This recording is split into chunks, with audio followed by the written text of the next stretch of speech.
The film opens on December 2022, 1971, just 3 days before Christmas, when a group of people silently stalk a young couple's home in a small Canadian town. 4 mysterious figures approach, and the moment the husband opens the door, he is fatally stabbed in the neck, left to bleed to death. The wife, panicked, is subdued, stripped naked, and suffers the same fate with a stab wound to the abdomen. Strange markings appear on her stomach, suggesting this was no random murder. The scene then shifts to Blackvale, a boarding school for girls. Clara wakes as if from a nightmare. She looks out the window and sees Samantha, a fellow student, preparing for a run. Samantha is a quiet girl who is often the target of teasing from her classmates. Even while she's showering, they intentionally turn off the lights and leave. The story then shifts to a history lesson where Ms. Rose is lecturing about witches. She recounted how decades ago, a terrible fire had ravaged the town, leaving only 4 survivors, all blaming a witch for the disaster. Meanwhile, Samantha's gaze inadvertently lingered on Clara's strange hands, drawn to something unusual. At lunchtime, the girls discussed the murders that were terrorizing the town. One girl, carrying a newspaper, revealed that the Christmas killers had murdered 3 families in a single week. Another explained that they always repeated the same method, targeting happy couples, killing them with knives, and dismembering them. Samantha, curious, inquired about the symbols the killers left behind, receiving only speculation that they were related to dark, occult rituals. Winter break would begin tomorrow. Therefore, most of the girls felt relieved to finally leave the town and escape the horrors that were engulfing it. In contrast, Clara is revealed to have never gone home during holidays. She has no friends and spends most of her time quietly painting alone. Meanwhile, Rose visits her boyfriend, Jimmy, a chef at the school. They talk about their future plans, and Rose admits that her students are aware of their relationship. As night falls, Samantha packs her bags, eagerly anticipating her return home after months away from her family. But her joy quickly fades when she receives a call from her stepfather saying he can't pick her up the next day. This means Samantha will have to stay at school for the entire holiday. After hanging up, Samantha witnesses a horrifying scene. Clara is cutting her wrists with a knife before silently leaving without explanation. Only 2 nights remain until Christmas. 4 familiar killers break into a local church and overpower the priest. Jude, the leader of the gang, pulled up the priest's shirt to reveal a strange mark on his stomach. This confirmed they had found their target.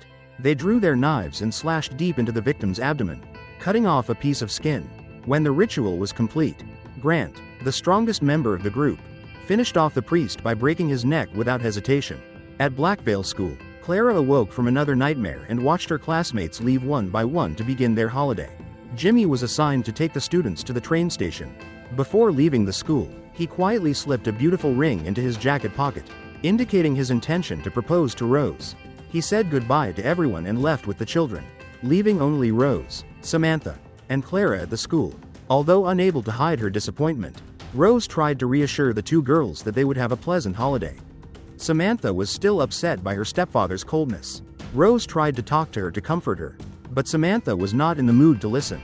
She revealed that her stepfather had suggested she try studying here for a semester, but now she understood he simply didn't want to bother with her, evidenced by his refusal to let her go home for Christmas. In her despair, Rose gently encouraged Samantha, saying that one day she would be able to be independent and take control of her own life. Then Rose asked her to go down to the basement to get some vodka. Samantha slowly descended the stairs, unable to hide her anxiety as this was her first time in this place. She finally found the bottle, but just as she took a few sips, Clara unexpectedly appeared, startling Samantha. Clara explained that she usually came down here to read forbidden books that the teachers didn't allow students to touch. Samantha apologized for accidentally encountering Clara the night before, insisting she hadn't seen anything. But Clara coldly replied that there was nothing to see anyway. After a few sips, Clara unexpectedly asked Samantha about her mother's death. The question stunned Samantha because it was a secret she had never shared with anyone. Nevertheless, Samantha recounted that her mother had died in a car accident many years ago. Meanwhile, the Christmas killers were traveling in their car, Jude and Maisie, intimately seated in the back, while Doug, distracted by the scene, was behind the wheel. Suddenly, a deer ran into the road, causing the car to crash. The group pulled the animal to the side of the road and were preparing to leave when a police officer appeared. While investigating the collision, he discovered a piece of human skin on the road. As he drew his gun, Grant ambushed him from behind, but he managed to fire a shot that grazed Doug's arm. Jude coldly shot and killed the officer. Almost simultaneously, Clara woke up. All signs indicated that Clara seemed to have some connection to the series of murders taking place. That evening, Samantha and Clara sat down at the table with Rose, who had prepared a lavish dinner, trying her best to create a warm, homey atmosphere for the two girls. However, this peace was suddenly shattered by a knock on the door. It was the notorious murderers, claiming they needed to treat a wound on Doug's arm. Rose was reluctant to let them in, but the group kept pressuring her. Maisie even claimed she had attended the school and graduated in 1964, pointing to a picture of herself still hanging on the wall. After some hesitation, Rose was forced to let them in to treat Doug's wound, hoping they would leave soon afterward. Meanwhile, Maisie noticed Clara looked very familiar and asked if she had any older sisters who had studied there. But Clara remained completely silent. After bandaging Doug's wounds, the group showed no intention of leaving. Jude became more aggressive, claiming they were there for dinner. Realizing the imminent danger, Rose quickly grabbed a pair of scissors to defend herself and urged the other girls to flee. However, instead of escaping through the front door, Clara acted strangely, venturing further inside. With no other choice, Samantha followed her towards the chapel area. Seeing Doug approaching from outside, they quickly ducked under the pews, hoping to avoid being seen. Doug discovered their location but wanted to tease her, only to be unexpectedly attacked from behind by Samantha. However, he quickly subdued her. Clara, now holding a knife, approached to retaliate, but the man coldly threatened to break Samantha's neck, forcing Clara to hand over the knife. Elsewhere in the building, Rose ran into a room and locked the door. She tried to call for help on her phone, but there was no signal. Just then, Jimmy returned and noticed a strange car outside.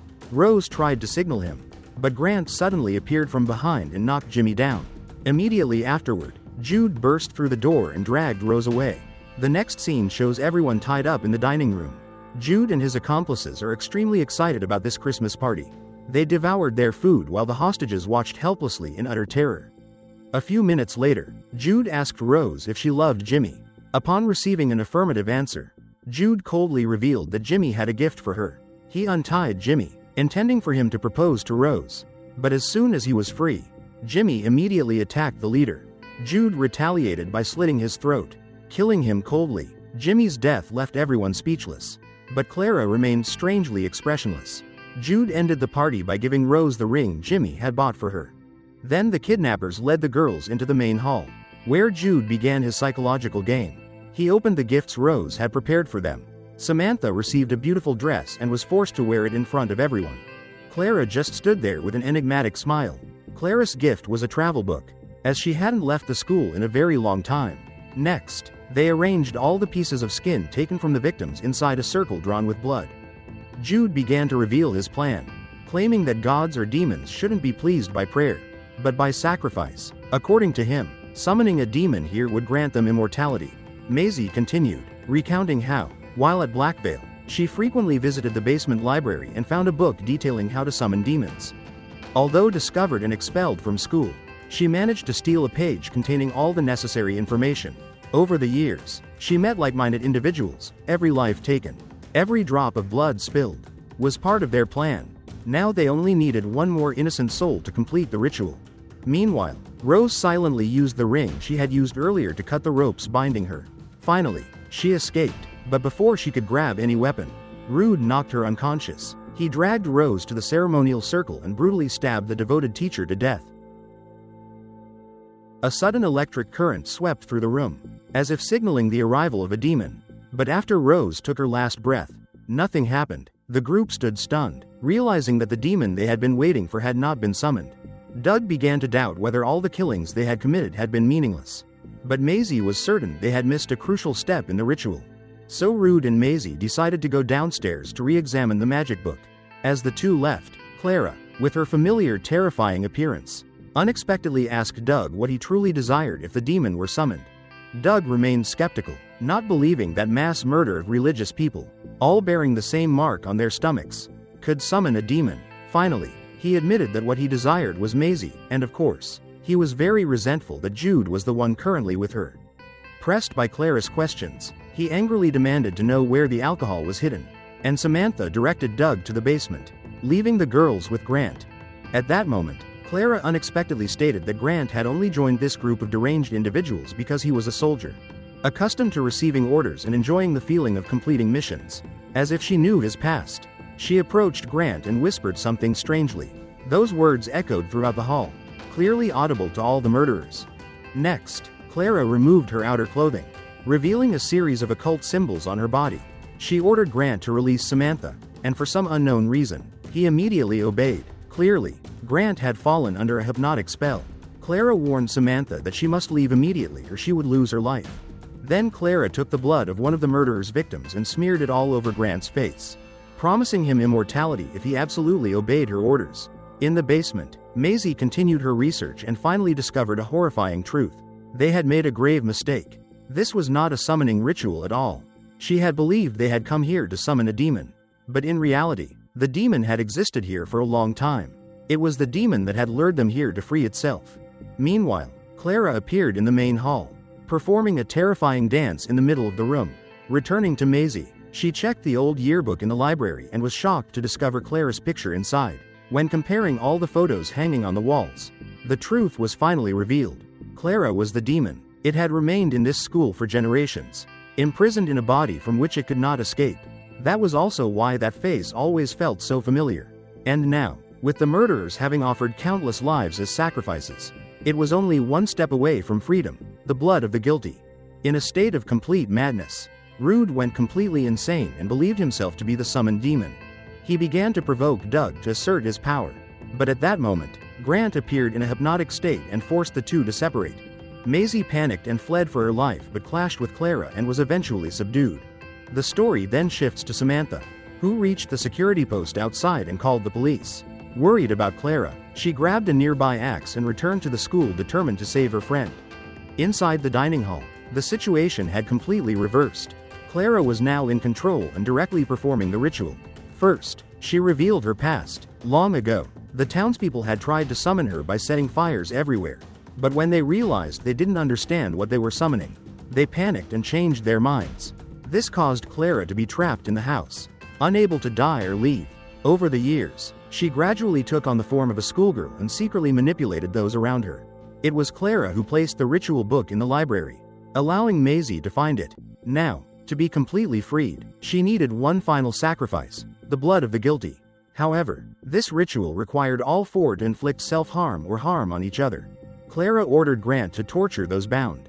First, Grant cut off Rude's ears as a sacrifice, then severed Doug's fingers. He even self-harmed according to the ritual's rules.